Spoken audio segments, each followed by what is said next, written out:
Speaking of movies, though, real fast, Jimmy, you went and saw Kong? Oh, yeah, I got to say, I went with on Christmas Eve night to the 11 o'clock showing, and I loved it. I fucking loved King Kong. You loved King Kong. You didn't think some of the action scenes were too long? Not the action scenes. I thought some of the story was unnecessary. There was a couple of relationships they got into story-wise I didn't care about. You didn't like when she was juggling the rocks for Kong? I really wanted him to squash her. There was a couple of things. I thought she was good. I did not like Jack Black in it. I didn't think he was awful. He just Jack Black, though. He doesn't stink. He's just... Who would you have rather seen? Philip Seymour Hoffman. Yeah. Would have been great. You don't like Jack Black, though? He was okay. He wasn't bad. I just think that, like... You want to kiss me? Yeah, exactly. You want a more seasoned guy, because, like, Adrian Brody was fantastic. Naomi Watts is great. Yeah. And the Ape was fucking... The Empire State stuff, I'm so afraid of heights. My palms were sweating. That was so well shot. It's like, it's just great, man. I loved King Kong. Loved it.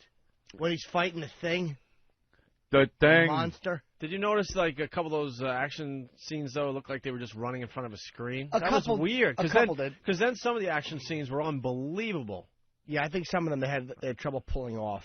But it's like the worst ones here was still like the best you were going to get 25 years ago. Yeah. Like, you know what I mean? They still did an amazing job, and like a couple of, like, the ape's face was so, like, real looking, and it was just really great, man. Yeah. Was it sad? I thought so, yeah. Yeah. No, but it wasn't some love thing. Did you cry, Jimmy? Nah, but I kind of felt choked up. Did you hear the sniffling behind you? When I went one of the first days that it was open, so the theater was ridiculously packed, and there were people crying all around me. See, I didn't hear that. What? What I heard was the other ape on a cell phone. That was what I heard. And it was I was getting so angry at this guy on a cell phone. And I was almost physically jumped up and said something. I was like in a rage. Almost. What kept you from saying something? The fact that I like teeth.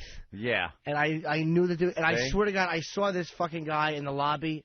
No exaggeration. He was 6'8". And you knew there was going to be a problem. No. I'm glad I shut my mouth. Like, I didn't see him until after the movie. And I'm like, that's the guy. I almost jumped up and scolded. And he would have fucking shoved his cell phone down my throat like that boyfriend did to that chick somewhere. Made her swallow the cell phone. Yeah. So I love the movie. I Gangsta recommend it. Fag, you're right there in one of the rows. Yeah. You haven't seen Kong yet? No. I've got to get to the movies. I went and saw The Ringer. Which one's that? The Johnny Knoxville movie. The retards. Hollywood. Oh, the retards. Hollywood has got to stop wimping He makes out. believe he's a retard to go in the Special Olympics. Yeah, he wants to fix the Special Olympics because of, he needs cash. Not to give the whole story away, whatever. And then his uncle has a gambling debt, so they come up with a scheme that he's going to join the Special Olympics and win the whole thing because there's prizes and all that associated with it. Sounds like a great concept. The movie was at best. And let me tell you. And the Special Olympics got involved with the movie and actually approved the script and the movie itself. Can I guess? And now I swear to you, I have no clue what this is about or anything. But can I guess, because it's got to be a nice, politically correct movie, right? What happens? Yeah, go ahead. Even though he's a normal guy, and it should be a given that this motherfucker should win everything, the retarded people prevail.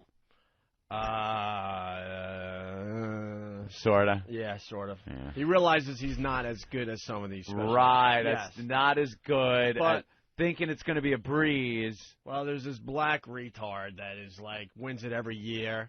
And, and the rest of the retards, the special people, don't really like this guy, the black kid. Really? He's very cocky, and he drives around in a limo, and he has people on cell phones.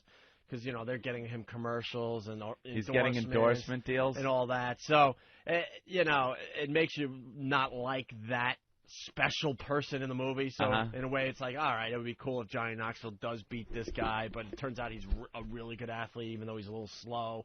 Blah, blah, blah, blah, blah. Could have been a great movie. And I was thinking to myself, Hollywood just doesn't make great comedies anymore because they don't want to offend anybody. They're awful. Nope. And I was trying to remember, what was the last comedy that came out that was great? I'm not Horse talking about Feathers. The Marx Brothers.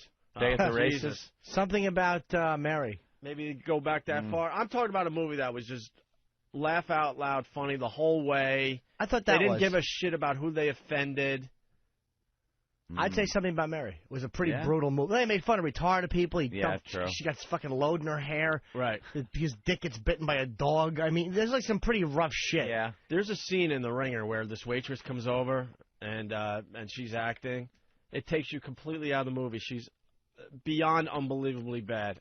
It was unwatchable. Like, what? All of a sudden, you're not in the movie anymore. You're like, that is the worst acting I've ever seen on screen. There was man, what a...